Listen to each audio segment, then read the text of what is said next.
अच्छा, आपने कभी इस चीज़ पे ध्यान दिया है कि हर सुख के अपने दुख होते हैं। हर सुख के साथ कुछ दुख जुड़े हुए होते हैं और हर दुख के साथ कुछ सुख भी जुड़े हुए होते हैं। फॉर एग्ज़ाम्पल, अगर आप एक गाड़ी खरीद के लेके आए तो गाड़ी खरीदने का, उसे चलाने का अपना एक मज़ा है। लेकिन उस गाड़ी के खरीदने के साथ साथ ये डर भी उसके साथ आता है कि कहीं कोई उसे चोट ना पहुंचा दे, उसे कोई ठोक ना दे, उसके ऊपर कोई डेंट ना मार दे, कोई स्क्रैच ना मार दे। क्योंकि जब आपकी गाड़ी के ऊपर एक कोई स्क्रैच मारा जाता है तो वो स्क्रैच बेसिकली आपके दिल पर चलता है। क्या आपने कभी देखा इसको? किसी भी चीज़ के ऊपर आप इसे अप्लाई कर सकते हैं। इसीलिए मैं कह रहा हूँ कि हर सुख के अपने दुख होते हैं और हर दुख के साथ कुछ सुख भी जुड़े हुए होते हैं। लेकिन हम इसे जनरली लाइफ के अंदर ऐसे देखते नहीं है। हमारा देखने का ये तरीका नहीं है।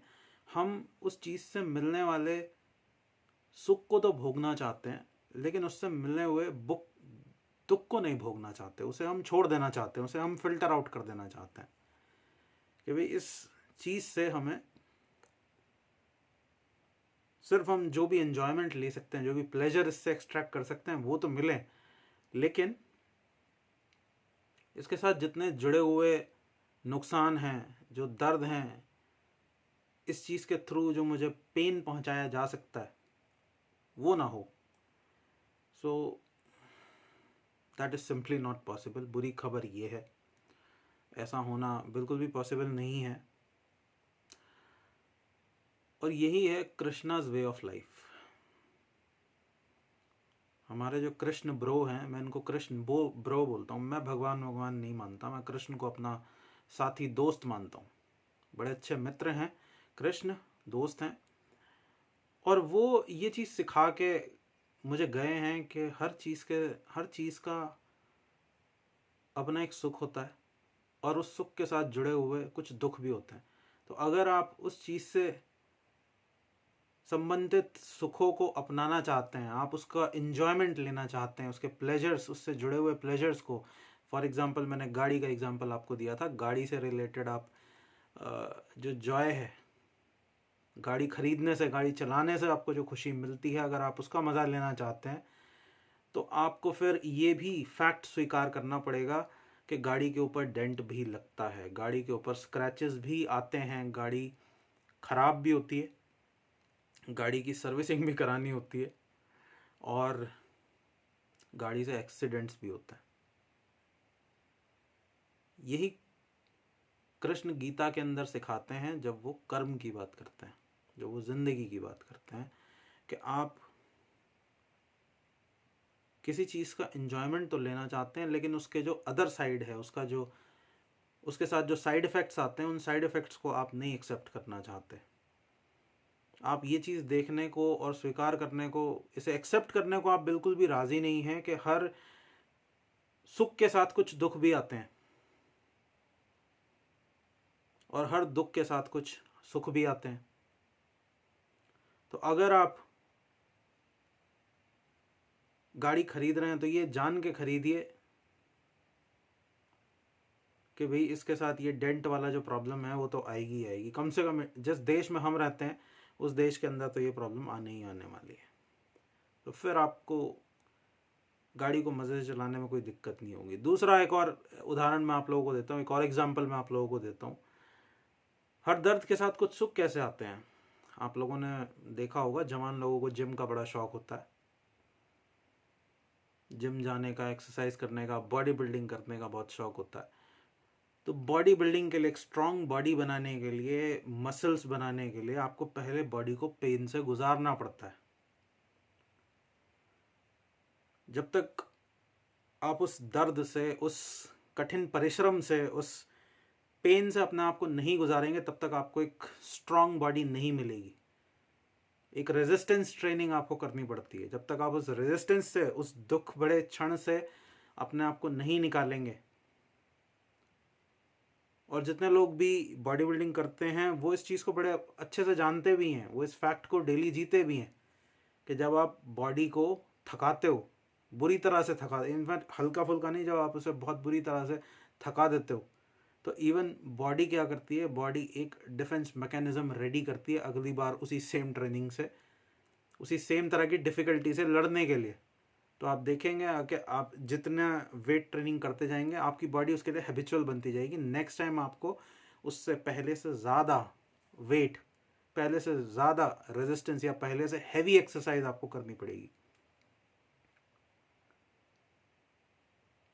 तभी आपकी जो बॉडी है वो ग्रो कर पाएगी। इसके लिए खास टर्म यूज़ किया जाता है which is called anti fragile.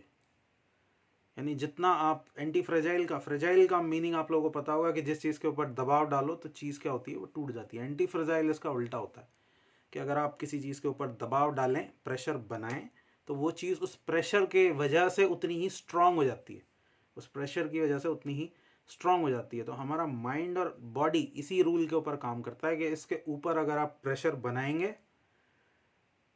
तो इसके अंदर एक टाइम के बाद अगर आप उस प्रेशर को झेलते चले जाते हैं तो उस प्रेशर को झेलने की ताकत आ जाती है इसके अंदर। उस प्रेशर को आप झेलना भी नहीं कह सकते, झेलना काइंड ऑफ एक बैड वर्ड की तरह है, पर उससे निपटने की समझ एक पैदा हो जाती है इसके अंदर। क्योंकि हमारा जो बॉडी और माइंड है ये सीखने का मैकेनिज्म है, आप इसे जैसा सिखा देंगे ये वैसा सीखता चला जाएगा। तो अगर आप एक वेट ट्रेनिंग में इसको लगाते हैं तो आपकी बॉडी स्ट्रॉन्गर एंड स्ट्रॉन्गर बनती चली जाएगी। लेकिन इसका एक साइड इफ़ेक्ट भी है, अगर आप इस बॉडी को शराब पीना सिखा दें या किसी भी तरह का ड्रग एडिक्शन इसके अंदर डाल दें तो भी ये सेम तरह ही रिस्पॉन्ड करती है।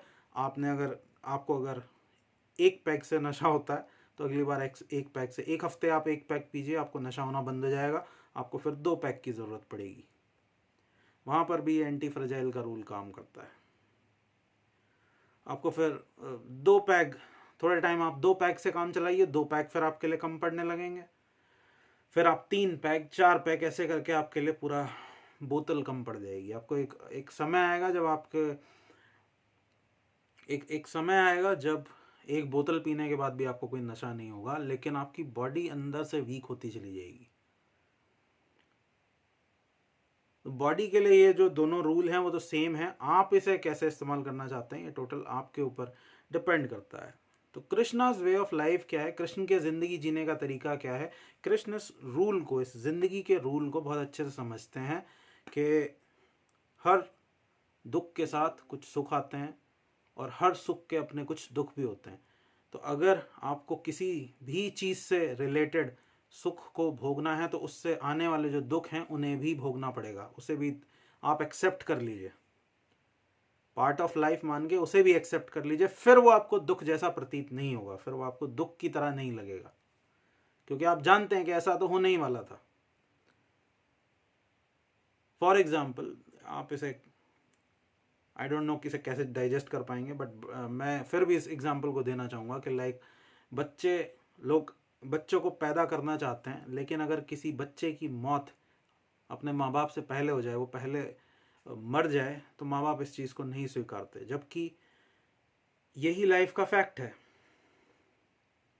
आपने बच्चा पैदा किया, उसकी लाइफ को तो आप एक्सेप्ट कर रहे हैं, लेकिन जब वही बच्चा मर जाता है तो उसकी डेथ को आप स्वीकार नहीं कर रहे हैं, जबकि मरना उसे आपके बाद भी था। माँ बाप एक्सपेक्ट करते हैं कि हमारे बच्चे मरेंगे, वो तो लाइफ का फैक्ट है, लेकिन हमारे बाद मरेंगे। लेकिन अगर वो पहले ही मर जाते हैं किसी भी वजह से, कोई भी XYZ रीज़न हो सकता है, आज की दुनिया में कोई रीज़न नहीं है, आप किसी भी लोग वैसे भी, और जो बीता जो साल गया है वो तो मरने के मामले में और ख़ास तौर पे सेलिब्रिटीज़ के मरने के मामले में तो कुछ ज़्यादा ही बढ़ा रहा है।